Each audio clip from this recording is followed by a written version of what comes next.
La liberté d'informer est une chose trop grave et en ce moment trop malmenée pour que nous nous satisfaisions d'incantations consensuelles. Et si demain les Français accordent leur confiance à la gauche, il nous faudra agir car le véritable enjeu de l'information, c'est tout simplement la démocratie. Joseph Pulitzer, cette grande figure américaine d'un journalisme d'exigence, le disait dans son temps, « Notre République et sa presse graviront ensemble les sommets ou bien elles iront ensemble à leur perte. » Jamais en effet les forces brutales d'un marché obsédé de rentabilité à court terme n'ont à ce point pesé sur les conditions de production de l'information. Jamais depuis bien longtemps l'interventionnisme intempestif et arbitraire d'un pouvoir foulant aux pieds ses propres lois n'a à ce point menacé le libre exercice du métier de journaliste. Jamais non plus, enfin, une révolution technologique n'a bouleversé à ce point les modèles économiques, la hiérarchie des supports, les pratiques journalistiques, les attentes, les comportements citoyens qui ne sont pas loin de là, les citoyens, des récepteurs passifs, la preuve, mais les citoyens sont des acteurs doués d'une capacité d'expertise et de critique. Le premier combat, il y en a trois. Le premier combat, c'est la lutte contre l'arbitraire du pouvoir. Alors juste un mot pour citer un journaliste, Philippe Turle, éditorialiste anglais, que j'ai entendu sur France Info après la dernière interview élyséenne du président de la République. Je vous la cite, « C'est du jamais vu en Angleterre. 1h30 avec 3 chaînes mobilisées. C'est comme du temps de l'ORTF avant 1975. C'est comme si on allait voir Louis XIV. Il nous reçoit, nous les journalistes, les représentants du peuple dans son palais, et on le titille avec des questions programmées à l'avance. La seule fois en Angleterre où l'on mobilise 2 chaînes, rappelle-t-il, c'est pour le discours de la reine à Noël et il dure 10 minutes maximum. » Et encore, mais c'est qu'un des aspects de cette mise sous tutelle, puisqu'en plus il s'est arrogé le pouvoir exorbitant de nommer les patrons de l'audiovisuel public, s'autorise des irruptions dans la programmation, s'est efforcé de réserver aux chaînes privées le monopole des recettes publicitaires, bref, au point que des journalistes mesurés, comme Alain et Patrice Duhamel, en font dans leur livre récemment paru une description glaçante. La France vient de dégringoler à la 44e place dans le dernier bilan annuel de Reporters sans frontières sur la liberté de la presse, juste devant l'Italie berlusconienne, mais moins très loin de tous les autres pays européens. Or, la liberté de la presse, c'est un droit qui appartient à tous les citoyens, c'est notre bien commun. L'autre pouvoir menaçant pour les libertés journalistiques et civiques est celui de l'argent. Il y a d'abord eu les années de concentration. C'est un sujet dont Nicolas Sarkozy a dit lors des États généraux de la presse qu'il n'en était pas un, car le seul problème à ses yeux est que les journaux ne sont pas assez rentables, a-t-il dit, pour attirer davantage d'investisseurs. Il en a d'ailleurs profité pour préconiser la suppression du seuil maximum de 20% fixé aux prises de participation non communautaires dans une entreprise de presse française. Quant aux journalistes, le président de la République leur signifia clairement son opposition à la reconnaissance juridique des sociétés de rédacteurs. Le temps n'est plus comme dans les années 60, où Anna Zareff pouvait affirmer « François, c'est moi ». Jacques Rigaud, l'ancien président de RTL, date de la grande transformation du milieu des années 90 et de l'arrivée de ceux qu'il appelle les visages pâles.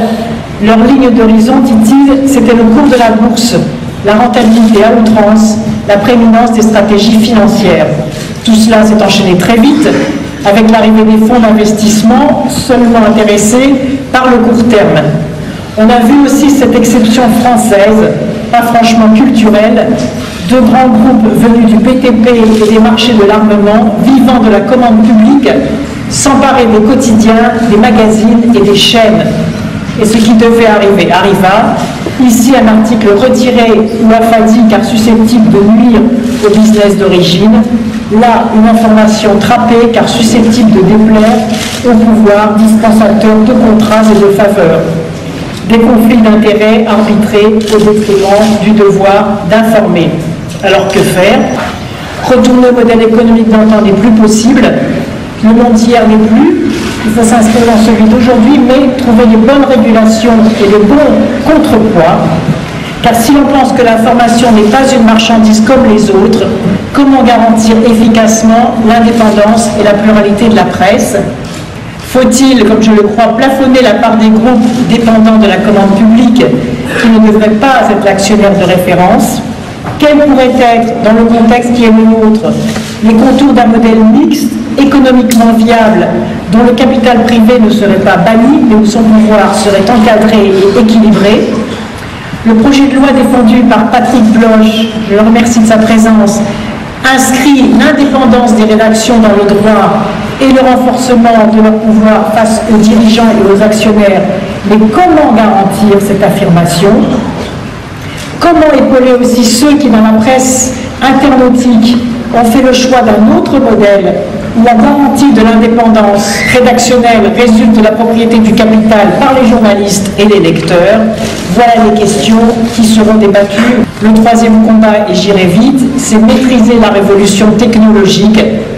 Nous avons en effet à faire cette réflexion en tenant compte de la prodigieuse révolution technologique, Internet bien sûr, et ses applications démultipliées, mais aussi les téléphones portables et tous ces objets nomades qui font de plus en plus partie de notre quotidien.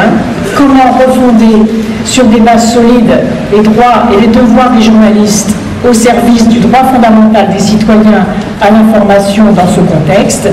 Nous avons aussi l'irruption des journaux gratuits, l'information en continu, l'invention de journaux internautiques, la croissance exponentielle des blogs, l'accumulation des sondages dont parfois les réponses sont dans les questions de ceux qui les financent et qui sont relayées comme des informations scientifiques.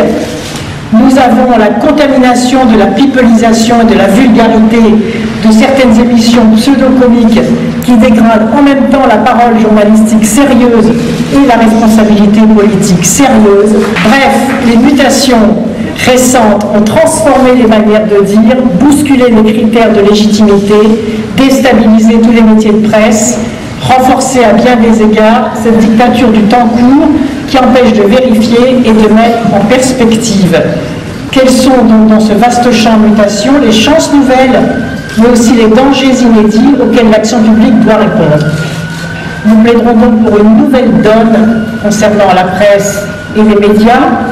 Certaines dérives, les journalistes le savent bien, nourrissent la suspicion. Les Français expriment à la fois une soif, un intérêt souvent passionné, notamment les Français politisés qui dévorent l'information, mais aussi, et cela se reflète souvent, une défiance, un scepticisme dont les journalistes sont les premiers conscients. Les politiques d'ailleurs ne sont pas mieux traités, et il est intéressant de constater que le discrédit des uns retentit sur le discrédit des autres.